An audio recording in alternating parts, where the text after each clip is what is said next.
আসসালামু আলাইকুম। ভিক্টৰ খানে গ'ল। এই ভিক্টৰ দাস যদি আজি ভিক্টৰ খান হ'বলগীয়া হৈছে কিয়? কাৰণ এই বিজেপি চৰকাৰে বাধ্য কৰিছে।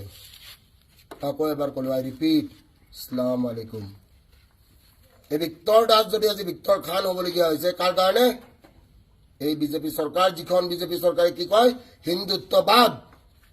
এই বিজেপি চৰকাৰ যিখনে কি বুলি কয় বোলে গেৰুৱা ৰং।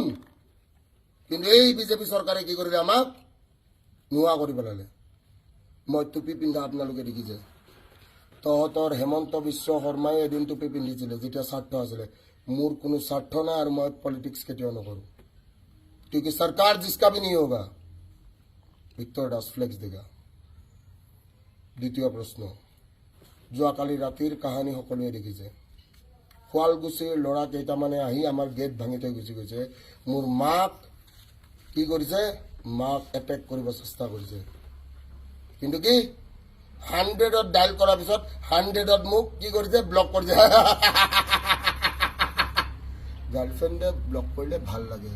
100ত ব্লক কৰি দিছে। 100 ইমাৰ্জেঞ্চি নাম্বাৰ। ঠিক আছে। তৃতীয় প্ৰশ্ন, ভিক্টৰ দাসে আগন্তুক কি কৰিব?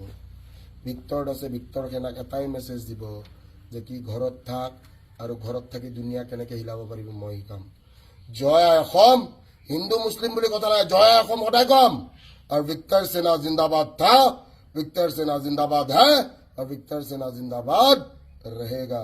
ঘৰত থাক, ভালকে থাক, বাকী মই শিকাম। গোটেই চিষ্টেম মোৰ হ'ব। হস্পিটেলো মোৰ হ'ব, শ্মশানো মোৰ হ'ব, জেলো মোৰ হ'ব, চব হ'ব। টেনশ্যন নলবি, ভালকে পঢ়। মই পঢ়াব পৰা নাই, মোৰ ভুল হৈছে, মোক পঢ়াব দিয়া নাই। ঠিক আছে। হাত জোৰ কৰি মোৰ ভিক্টৰ সেনাক মই চৰি ক'ব বিচাৰোঁ। যিখিনিয়ে মোৰ 250 টকাত কোৰ্চ লৈছ, মই পঢ়াব পৰা নাই। কিয় জানানে? পঢ়াব দিয়া নাই। মই বৰ আশা কৰি পঢ়াম বুলি আহিছিলোঁ জেলৰ ভিতৰৰ পৰা। ঠিক আছে। চবৰে কথা শুনো আজিকালি। বাকী গোটেই ভিক্টৰ সেনাক ভৰিত ধৰি মই প্ৰণাম কৰিছোঁ। এই সিংহাসন তহঁতৰ হ'ব। ঠিক আছে। জয় অসম। হিন্দু মুছলিম বুলি কথা নাই, জয় অসম। আকৌ এবাৰ কওঁ, হিন্দু মুছলিম শিখ আছে, আই ৰিপিট, জয় অসম।